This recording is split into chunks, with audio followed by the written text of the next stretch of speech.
Hello everyone, study with Linu में आपका स्वागत है। I hope you all are doing well. हम कर रहे थे क्लास 10th में, चैप्टर था हमारा मेटल्स एंड नॉन मेटल्स। ये चैप्टर जो है अब ऑलमोस्ट कंप्लीट होने के लिए आ चुका है, तो कुछ पोर्शन इसका बचा है वो कवर करते हैं। इसके बाद इसकी शायद एक और क्लास होगी एंड उसमें ये कंप्लीट हो जाएगा पूरा। तो जिससे प्रीवियस वीडियोज़ नहीं देखी हैं वो हमारे चैनल में विजिट करके देख सकता है। इन सब की जो PDF है वो अवेलेबल है हमारे Telegram channel study with Linu में, आप उसे ज्वाइन कर सकते हैं। एंड इन वीडियोस को बनाने में काफ़ी एफर्ट जाता है, तो आप लोग प्लीज़ इसे शेयर करें, लाइक करें और हमारे चैनल को सब्सक्राइब करें। तो कंटिन्यू करते हैं आज का जो डिस्कशन है हमारा। सबसे पहले यहाँ पे आता है हमारे पास occurrence of metals. The earth crust जो होता है हमारा is the major source of metals. हमारा जो अर्थ का क्रस्ट है, हमें पता है ना, हमारा अर्थ जो है 3 पार्ट्स में डिवाइड होता है। आपका क्रस्ट जो बाहर का होता है, उसके बाहर का सरफेस लेयर होता है। उसके बाद आता है आपका मेंटल जो उसके बीनीथ होता है, एंड अंदर होता है सबसे ज़्यादा आपका क्या होता है, कोर होता है। तो जो हमारा अर्थ का क्रस्ट होता है, इसका जो मेजर सोर्स ऑफ मेटल्स है, यहाँ पे सी वाटर जो है ऑल्सो कंटेन करता है कुछ सॉल्युबल सॉल्ट को, जैसे कि sodium chloride, magnesium chloride etcetera हो गया। एलिमेंट या कंपाउंड जो होते हैं, जो अकर करते हैं नेचुरल तरीके से अर्थ के क्रस्ट में, उनको बोला जाता है minerals. At some places minerals जो होते हैं वो कंटेन करते हैं बहुत हाई परसेंटेज ऑफ पर्टिकुलर कोई मेटल जिससे वो कंपोज होते हैं, and that the metal can be profitably extracted from it, and इन्हीं मिनरल्स को हम क्या बोलते हैं, आर कॉल्ड एज ओर्स। यानी कि यहाँ पे हमें क्या बताया गया, जो हमारी अर्थ क्रस्ट है ये मेजर सोर्स है किसका, मेटल्स का। सी वाटर भी कुछ आपके सॉल्युबल सॉल्ट्स को कंटेन करके रखता है, जैसे NaCl MgCl2 हो गया हमारे पास। और यहाँ पे कुछ एलिमेंट्स और कंपाउंड ऐसे होते हैं जो आपके नेचुरली अकर करते हैं अर्थ की क्रस्ट में, जिसे हम मिनरल्स कहते हैं। लेकिन उसी के अंदर क्या होता है, कोई कोई सर्टेन ऐसे एलिमेंट्स होते हैं या मेटल्स जिसको हम स्पेसिफिकली बोलेंगे, इनका जो परसेंटेज होता है वो बहुत ज़्यादा होता है, जिस करके वो हम उससे बिजनेस के तौर पे या फिर यूज़ के पर्पज़ पे हम क्या करते हैं, उसे एक्सट्रैक्ट करते हैं। और जो एक्सट्रैक्ट करते हैं जिन मिनरल्स को, उनको हम क्या बोलते हैं, आपका ओर्स बोलते हैं। एक्सट्रैक्शन ऑफ मेटल्स की बात हम यहाँ पे करेंगे। You have learned about the reactivity series of metal, जो हमने प्रीवियस सेक्शन में जाना था। सबसे हाईएस्ट रिएक्टिविटी किसकी थी, आपकी पोटेशियम की थी, देन आपका sodium and so on. Having this knowledge, you can easily understand how metal is extracted from its ore. Some metals जो होते हैं फाउंड होते हैं, हमें मिलते हैं अर्थ की क्रस्ट में एक फ्री स्टेट की फॉर्म में। कुछ ऐसे भी होते हैं जो हमको मिलते हैं कंपाउंड की फॉर्म में। The metal of the atom of the reactivity series जो होते हैं आर द लीस्ट रिएक्टिव। जो मेटल्स बॉटम में होते हैं ना रिएक्टिविटी सीरीज के, वो क्या होते हैं, आपके लीस्ट रिएक्टिव होते हैं। They are found to happen in the free state. ये किस फॉर्म में एग्जिस्ट करते हैं, आपकी फ्री स्टेट में एग्जिस्ट करते हैं, यानी कि इंडिपेंडेंट एग्जिस्टेंस रहता है इनका।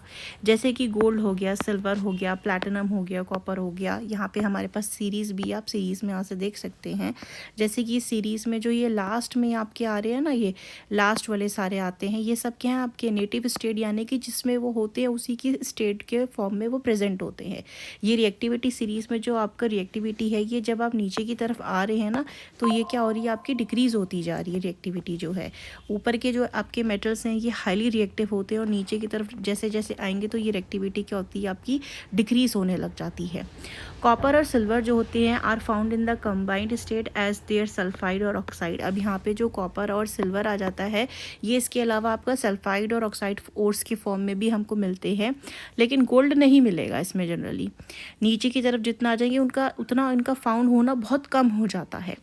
जैसे कि ऊपर के आपको बहुत सारे फॉर्म में मिल जाएंगे, लेकिन नीचे के 1 या 2 फॉर्म में ही अवेलेबल रहेंगे।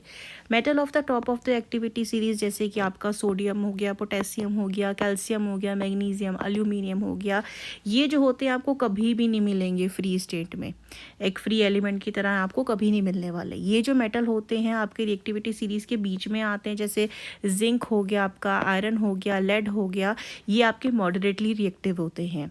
दे are found in the earth crust mainly as oxide की फॉर्म में मिलेंगे, सल्फाइड या फिर कार्बोनेट की फॉर्म में मिलेंगे। You will find that the ores जो होते हैं मैनी मेटल्स के, वो ऑक्साइड्स ही होते हैं। दिस इज़ बिकॉज ऑक्सीजन जो होती है वो वेरी रिएक्टिव होती है और अबंडेंट है कहाँ पे, हमारे अर्थ में। तो कौन सा जो आपका एलिमेंट है सबसे ज़्यादा अबंडेंट है हमारे अर्थ में, वो क्या है, आपका ऑक्सीजन है। दस on the basis of the reactivity हम क्या कह सकते हैं, मेटल्स जो होते हैं आपके 3 कैटेगरी के होते हैं। एक होते हैं जिनकी रिएक्टिविटी सबसे कम होती है, दूसरे दूसरे होते हैं जिनकी मीडियम रिएक्टिविटी होती है, और तीसरे वो होते हैं जिनकी मेटल्स की हाई रिएक्टिविटी होती है।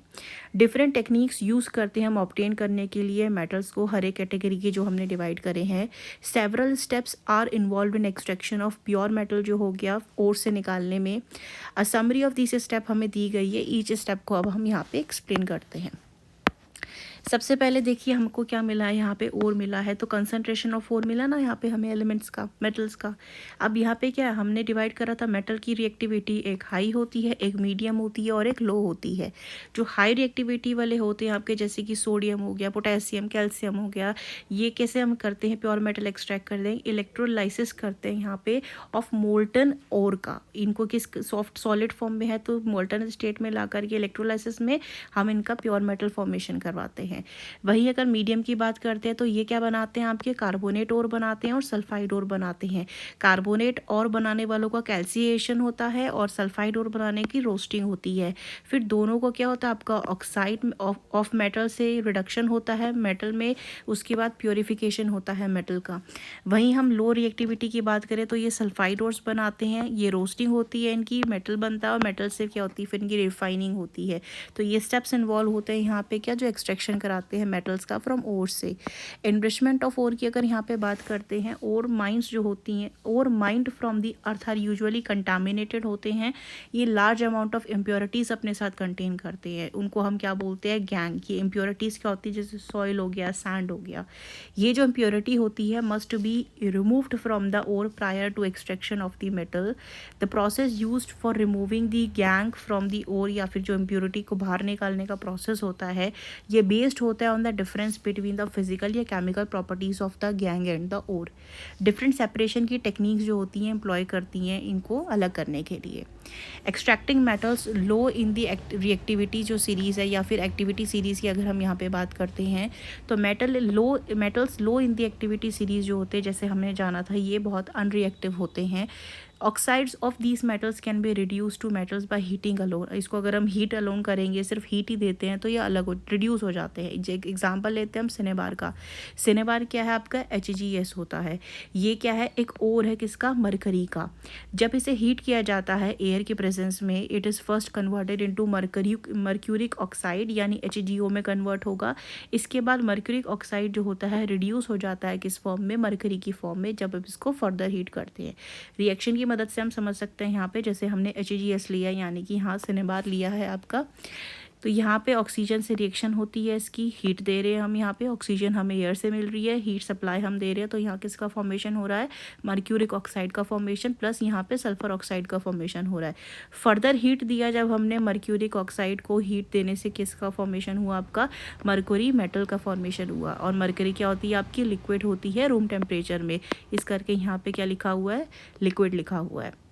सिमिलरली बात अगर हम करते हैं कॉपर की, जो हमें कॉपर सेकेंड सल्फाइड फॉर्म में मिलता है यहाँ पे, इसका जो और करता है हमें कैसे मिलता है, इसको भी फर्दर हीट करके मिलता है। यहाँ पे आप रिएक्शन इसकी भी देख सकते हैं, कैसे हम यहाँ पे रिएक्ट करा रहे हैं ऑक्सीजन से, उसके बाद Cu2S और कॉपर ऑक्साइड का रिएक्शन करा के कॉपर का फॉर्मेशन यहाँ पे करवा रहे हैं। You can see the other reaction as well. Next आता है extracting metals in the middle of the reactivity. अभी हमने बात करी थी जो हमारे मेटल्स लोअर लेवल पे थे, अब आगे हैं मिडल में जो आपके एलिमेंट्स आते हैं, मेटल्स आते हैं, उनकी रिएक्टिविटी की बात करते हैं, इन्हें कैसे एक्सट्रैक्ट करेंगे। Metals in the middle of the activity series, जैसे कि आयरन हो गया, जिंक, लेड, कॉपर हो गया, ये मॉडरेटली रिएक्टिव होते हैं आपके। These are usually present as sulphide या कार्बोनेट की फॉर्म में प्रेजेंट होते हैं, जैसे हमने जाना। It is easier to obtain a metal from its oxide as compare to its sulphide and carbonate. हम इसके मेटल्स जो होते हैं, इनके मेटल को ऑक्साइड फॉर्म में ज़्यादा आसानी से ऑब्टेन कर सकते हैं as comparison to their sulphides and carbonates. Therefore prior to reduction the metal sulphide and carbonate must be converted into metal oxide. इसी करके हम क्या करते हैं, यहाँ पे कन्वर्ट करते हैं। Metal sulphides and carbonate must be converted into metal oxides. Sulphide ores जो होते हैं converted into oxides by heating strongly in the presence of excess of air. This process is known as roasting. Sulphide ores को क्या कराते हैं हम, roast करवाते हैं। Carbonate ores are changed into oxides by heating strongly in the limited air, इसको हम calcination process बोलते हैं। तो सल्फाइड ओर्स को कन्वर्ट कराते हैं हम ऑक्साइड्स में एक्सेस एयर दे करके, जिस प्रोसेस को हम बोलते हैं रोस्टिंग। वही कार्बोनेट ओर्स को हम चेंज कराते हैं ऑक्साइड में लिमिटेड ऑक्सीजन की सप्लाई दे करके, यानी लिमिटेड एयर की सप्लाई दे के हीट कराते हैं, जिस प्रोसेस को हम बोलते हैं कैल्सिनेशन। ये दोनों यहाँ पे क्या दे रखी हैं आपको, इक्वेशंस दे रखी हैं रिएक्शन की। जिंक सल्फाइड का रिएक्शन हो रहा है ऑक्सीजन के साथ, फॉर्मेशन हो रहा है जिंक ऑक्साइड का। कैल्सिनेशन में जिंक कार्बोनेट का रिएक्शन हो रहा है आपका, जिंक कार्बोनेट जो है हीट जब कराया जा रहा है तो ये कन्वर्ट किस में हो जा रहा है आपका, जिंक ऑक्साइड में कन्वर्ट हो जा रहा है। आगे देखेंगे इसमें हम, the metal oxides are then reduce to corresponding metals by using suitable reducing agent, जैसे कि कार्बन का यूज़ कर सकते हैं, एक सूटेबल रिड्यूसिंग एजेंट है। एग्जांपल जैसे कि जिंक ऑक्साइड है, इसको जब हम हीट करते हैं कार्बन के साथ तो यहाँ पे क्या फॉर्मेशन हो जाता है आपका फॉर्मेशन हो जाता है मेटलिक जिंक का, यानी कि जिंक मेटल का फॉर्मेशन हो जाता है। क्यों हो जाता है, यहाँ पे हम क्या करा रहे हैं, आपका रिड्यूसिंग एजेंट को यूज़ कर रहे हैं। ZnO यानी कि जिंक ऑक्साइड का रिएक्शन करा रहे हैं कार्बन के साथ, तो यहाँ पे क्या हो जा रहा है, कार्बन का आपका ऑक्सीडेशन हो जा रहा है, CO कार्बन मोनोऑक्साइड का यहाँ पे फॉर्मेशन हुआ है, कार्बन मोनो ऑक्साइड का फॉर्मेशन हुआ है, इसके साथ आपका जिंक मेटल का फॉर्मेशन हुआ है। You are already familiar with the process of oxidation and reduction explained in the first chapter, जैसे हमने पहले जाना था। Obtaining metals from their compound is also reduction process. Beside using carbon coke to reduce metal oxide to metal, sometime displacement reaction भी हम use करते हैं। The highly reactive metal जैसे सोडियम, कैल्शियम, एल्यूमिनियम हो गया, यूज़ किया जाता है रिड्यूसिंग एजेंट के जैसे, बिकॉज ये डिस्प्लेस कर देते हैं मेटल्स को जो लोअर रिएक्टिविटी सीरीज होती है। हमें पता है ना, जो ऊपर के आपके मेटल्स होते हैं, नीचे के मेटल्स को क्या कर देते हैं, रिप्लेस कर देते हैं, because of their high reactivity. Example, जब मैंगनीज डाइऑक्साइड हीट करते हैं विद एल्यूमिनियम पाउडर तो क्या रिएक्शन होता है आपका, यहाँ पे एल्यूमिनियम जो हो जाता है आपका ऑक्सीजन के साथ रिएक्शन करके क्या बना लेता है आपका एल्यूमिनियम ऑक्साइड, और यहाँ पे मैंगनीज क्या हो जाता है आपका सेपरेट हो जाता है।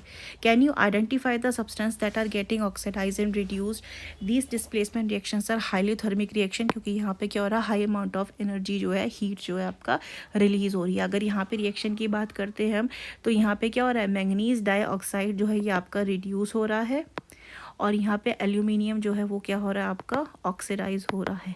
You can C in this reaction, क्योंकि एल्यूमिनियम के पास क्या आ गया, यहाँ पे ऑक्सीजन आ गया और मैग्नीज ने क्या कर दिया, ऑक्सीजन को ड्रॉप कर दिया यहाँ पे। ठीक है, तो यहाँ पे क्या हो जाएगा आपका, मैग्नीज हो जाएगा यहाँ पे आपका +4 से 0 में आ जाएगा, और यहीं आपका जो एल्यूमिनियम हो जाएगा 0 से +3 में आ जाएगा, इनका ऑक्सीडेशन स्टेट अगर हम यहाँ बात करते हैं। आगे चल के देखेंगे, the amount of heat evolve is so large that कि जो मेटल्स होते हैं are produced in the molten state, जैसे हमने बात करा था, इन्हें सॉलिड से कन्वर्ट करते हैं मोल्टन स्टेट में। In fact the reaction of iron third oxide यानी Fe2O3 with aluminium is use to joint railway tracks और क्रैक्ड मशीन पार्ट, जो हमारे रेलवे के ट्रैक होते हैं, जैसे यहाँ फोटो में देख सकते हैं, यहाँ पे ज्वाइनिंग करने के लिए क्रैक पार्ट्स में हम क्या यूज़ करते हैं आपका, इनको यूज़ करते हैं। रिएक्शन होती है यहाँ पे किसकी, आयरन की रिएक्शन होती है, यानी आयरन ऑक्साइड की रिएक्शन होती है एल्यूमिनियम के साथ ज्वाइन करने के लिए। इस रिएक्शन को हम बोलते हैं थर्मिट रिएक्शन, वेरी इंपॉर्टेंट। ठीक है, तो इस यहाँ पे भी आप देख सकते हैं, यहाँ पे आयरन क्या हो रहा है आपका, रिड्यूस हो रहा है इनटू आयरन ऑक्साइड रिड्यूस हो रहा है आपका आयरन में, और यहाँ पे एल्यूमिनियम क्या हो रहा है आपका, एल्यूमिनियम ऑक्साइड हो रहा है आपका इनटू एल्यूमिनियम आपका ट्राई ऑक्साइड में, यहाँ पे देख सकते हैं। तो यहाँ पे क्या हो जाएगा, Fe2O3 यहाँ पे +3 से चला गया इनटू 0, क्योंकि ट्राई ऑक्साइड है, और एल्यूमिनियम 0 से किस में आ जाएगा आपका, +3 में हो जाएगा। ये प्रोसेस जो दिखा रखा है ये है आपका ज्वाइनिंग द रेलवे ट्रैक्स का प्रोसेस है, थर्मिट रिएक्शन हो रही है यहाँ पे। थर्मिट रिएक्शन क्या है आपकी, इट इज़ अ रिएक्शन जिसमें आप आयरन ऑक्साइड का रिएक्शन कराते हैं अब एल्यूमिनियम के साथ, एंड फॉर्मेशन होता है किसका, यहाँ पे आयरन एंड एल्यूमिनियम ट्राइऑक्साइड का। आई होप ये वीडियो आपको काफ़ी यूजफुल लगा होगा, and if you like this video informative, do like, share and subscribe our channel. Thank you for watching this video.